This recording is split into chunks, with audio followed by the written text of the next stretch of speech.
So,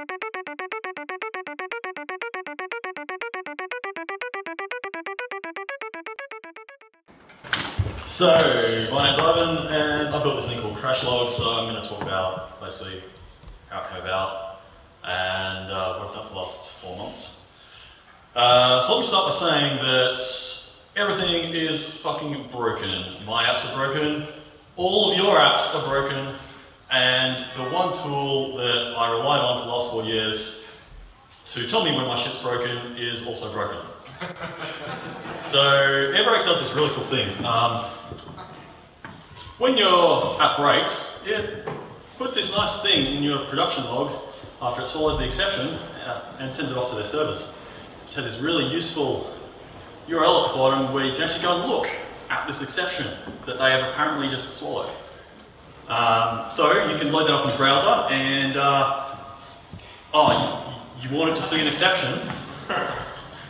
So this became somewhat frustrating to me earlier this year because I was working on an app that I thought was working perfectly well until a couple of customers said, dude, your shit's broken. And so I sent a half dozen emails to Jonathan at AirBrake. I got to give them props. They really did, respond well, but they didn't acknowledge that anything was broken. But the fact that I'd sent them close to 1,000 exceptions and none of them existed was a bit of a problem for us because we didn't actually know what part of the app was broken because the stack traces were all gone. And I'll get back to his comment later on. So, the foolish ideas I had on a Friday afternoon back in July. I'm going to build an exception tracking app because capturing exceptions is easy. And just to make it awesome, I'm going to call them model error. Because I love naming things what they logically are. I'm very passionate about naming things properly. And that couldn't cause any issues whatsoever with Rails and Active Record. So let me talk a bit about the space, exception tracking. Nothing's really changed in this space for as long as I've been building web apps. Back in the day, you installed this thing called Exception Notifier, which would send you an email every time your app broke. So you'd end up with 4,000 emails in your inbox every morning when you got to work. Wasn't much fun, so some dudes decided to make a web app which worked out kind of in a very naive way which ones were the same ones and which ones weren't, and I told you about ones that were new that you didn't really know about. Those two products were AirBrake and Exceptional, who have been doing this for a very, very long time. I decided if I was going to do this, I would have to have some crazy ideas and try and change everything. So I'm going to tell you, I have some crazy ideas, I'm going to try and change everything. I will hopefully try and prove some of that to you tonight, but not all of it, because I've intentionally made this very, very short. Was it the 6th of July, I was hacking out of Good Films HQ with John, Glenn, some of the guys from the conversation. I think Ben and Gus were there. And I did the initial commit. And 3 days later, I had my first exception. I did the shortcut. I just made an app that was, how can I put it, AirBrake compatible. So I didn't have to write a client library. Least barrier to entry, all the lean startup stuff. So some of the challenges that I came across. Doing things very, very quickly and getting an app out in 3 days meant I had to take a few shortcuts. Mainly, I did everything in request. As in, I received the exception, I passed the payload, I created a database record, I correlated it with other database records, then I sent an email. All in request. So throughput was pretty low, like 10 requests a second tops. And then I think Mario signed up. Where's Mario? Yeah, and his app sent us like 4,000 exceptions. No reflection on Mario.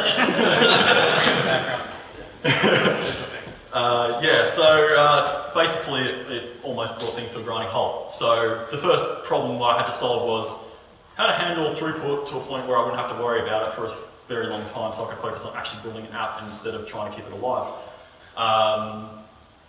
So I'll go into how we did that soon. Next problem was if you're going to do this properly, you have to build your own client libraries. And the hardest part about building client libraries is you have to test them in a lot of different environments that other people are going to use them in. And something like a gem which captures exceptions in Rails means that you're basically going to test against every version of Rails in a real app and simulate shit like controllers breaking. Yeah, it wasn't trivial, and I'm still trying to figure that one out. I've managed to test it in Rails 2 and 3 on the latest versions, and still that requires manual work. But I think I've got a pattern down the path to automate the whole thing, actually put it in CI. Massive props to Mark Wolf, who got behind building Java support and now Node.js support. Basically, I wrote up a gist with the API spec, and he just went nuts and did it, and came house to me when he couldn't get it to work. The other thing was authenticating exceptions. So this is kind of me being really obsessed with security and what I consider to be a security risk, but probably in the long grand scheme of things really wasn't. So anyone who's used Airbreak knows that you just pretty much add an API key, and they just use that API key to verify your exceptions. So if anyone else got that API key, they could potentially send exceptions saying from you. Not that is foreseeably a real big problem, but for the stuff that I want to do further down the track, it becomes a problem. So Nicholas Faye suggested using HMAC. So let's take a standard error in Ruby. We serialize that. We HMAC it, which is basically making a hash of the whole thing with a piece of information that only the application knows about and only I know about, and then making a thing which we send down the wire to verify that that payload is what we sent, so it hasn't been tampered with, and that the person sending it is actually the person who sent it, or was meant to send it. And then we just send it to stand in or crash log, and away it goes. That was like a month of work fucking around and trying to fix a whole lot of really broken HMAC implementations and ended up writing my own. Seems that most developers hate HMAC, and as such, the last update on any HMAC libraries in Ruby was like 3 years ago. Except if you're doing AWS stuff, because they're made crazy about HMAC. Last thing was high availability. So, did anyone notice that AWS went down earlier this week? Took down like half the internet, including Airbreak, and a whole lot of other things. So, you know your shit was down, but it didn't really matter because nobody could tell you it was down anyway. So, I came up with this idea that in order to solve the first problem, which was my app being really slow, I need to make a really lightweight app. And if I made a really lightweight app, it probably means that I'm not going to be talking directly to where I'm going to do the main business processing stuff. So I should maybe make this so that I can just deploy it anywhere. So I did. And we now run it in US East, US West, and Orion VM in Sydney. And basically just receive exceptions from the closest point using GeoDNS to route it and send them back to Sydney. And I was going to do a whole technical talk about how we pulled this off, but all I can say is Redis. Maybe I'll do a whole other talk about it another time. So I've only just pushed this out this week. It's kind of still in beta, but basically it means that if you're on Amazon or Heroku, or you're hosting somewhere in Sydney or Australia, or anywhere in the vicinity of those places, the round trip time to standard in our crash log should be under 50 milliseconds. So yeah, we're in 3 regions. I'll talk a bit about some of the stats where we're at 4 months later. According to New Relic, the collection endpoint respawns in about 1 millisecond, give or take.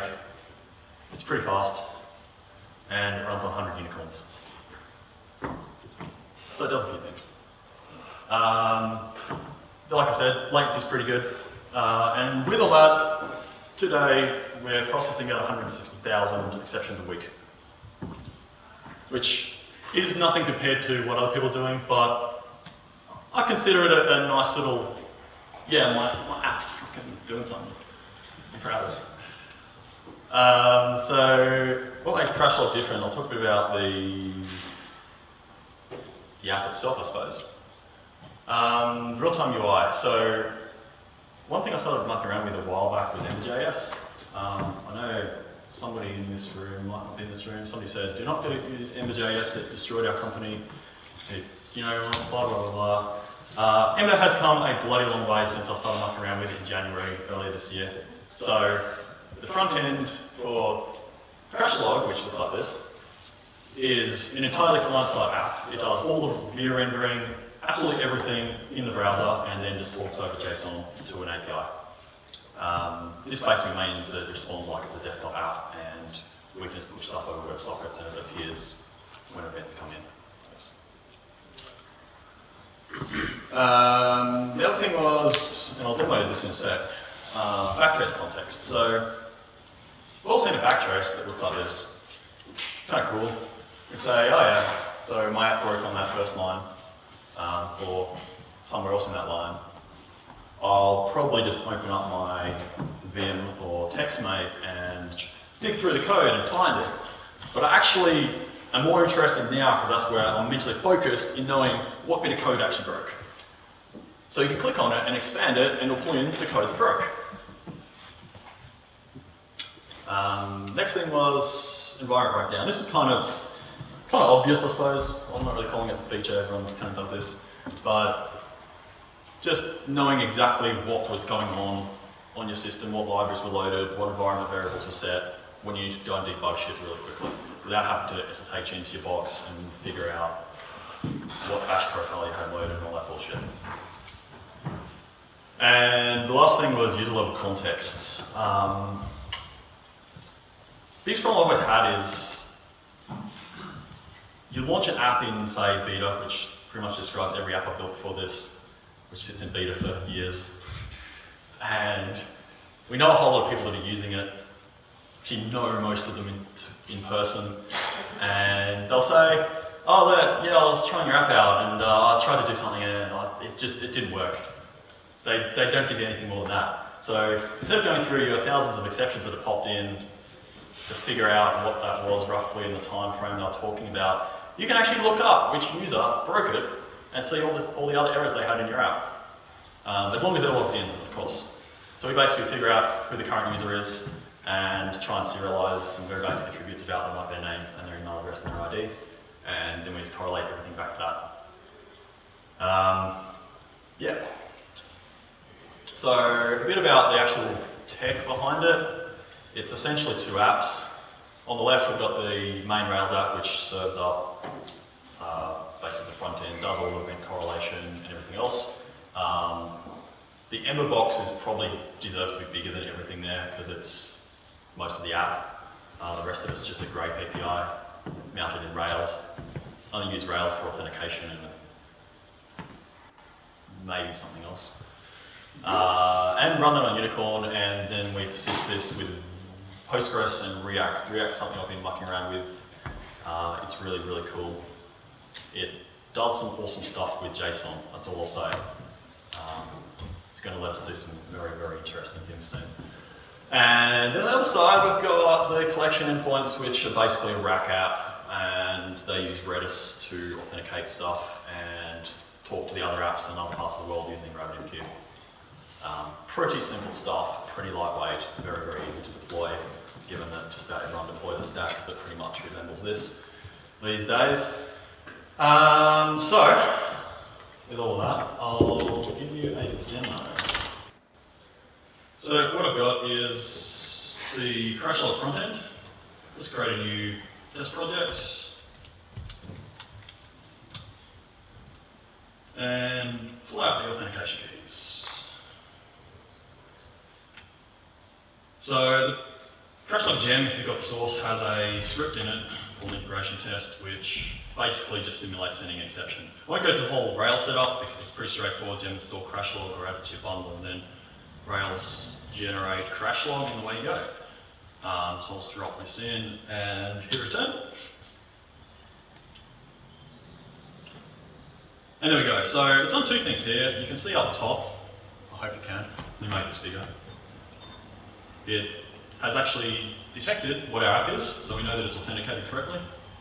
We call it the title we gave it, and it's correctly sent the exception across. So if I just pop this location URL into my browser, here we have it. So that was probably received by our location in Sydney, because that's where we're the closest, and then populated probably 10 meters away from another server and popped in here. So I can just click on that with very basic source code right through at the bottom. It'll interrogate any libraries loaded as well. Of course, if you're building banking systems or something that you can't talk about, you can always disable this, or you can scrub the data after you've looked at it.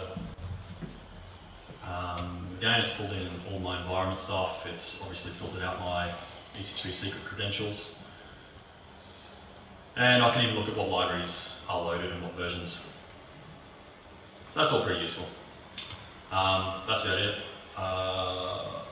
It should have also sent me an email. Here we go, Roro test. Boom. So that's how easy it is. And with that,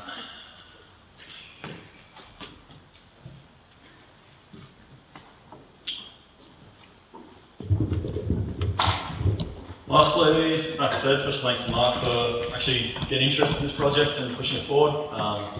Otherwise, I would have had to learn Java. Lastly, I'm looking for a co-founder to come on board and work on this with me. So if this is something that excites you, or you're looking for a new job, come find me after this and have a chat. Yeah, that's Crash Log.